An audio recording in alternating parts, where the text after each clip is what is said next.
आपके सामने एक आकृति दी गई है ए बी सी और डी, और जो बी आपका कोण है वो 30 अंश है, और जो ये 30 अंश है ये पूछ रहा है कि डी कितना होगा।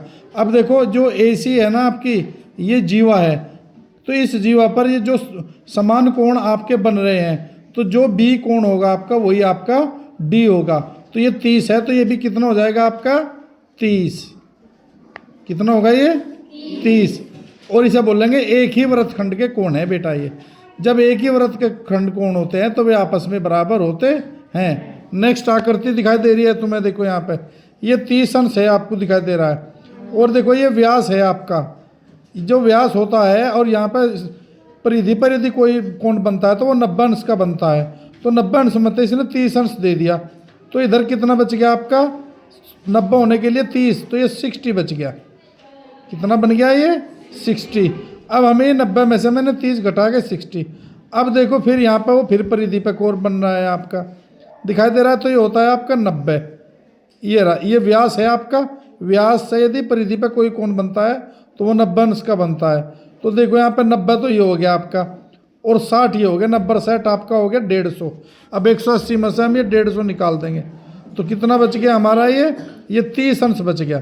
तो इस तरीके से ही हो जाएगा हमारा 30 अंश।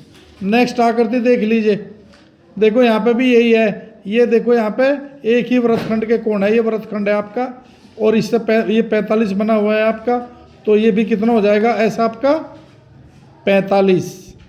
एक ही वृत्तखंड के कोण है, आर कितना है आपका 45, और एस कितना हो गया आपका 45। इसी तरीके से देखो भिन्न भिन्न आकृति है आपके सामने, ये एक्स है, ए बी जो है एक ही वृत्तखंड के कोण है, तो आपका सी बी एक्स हो जाएगा, आपका ई बी एक्स हो जाएगा, और आपका डी बी एक्स हो जाएगा। तो ये एक ही वृत्तखंड के कोण है। इसी तरीके से ये पूछ रहा है कि ये आपके एक ही वृत्तखंड के कोण है, कौन कौन से हैं। तो देखो इस ई वृत्तखंड है, इसका कोण आपका ई हो गया एक ही वृत्तखंड का। इसी तरीके से इसका वृत्तखंड का कोण ये हो गया।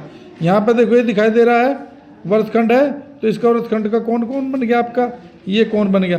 तो इस तरीके से ये पढ़ने के लिए है केवल।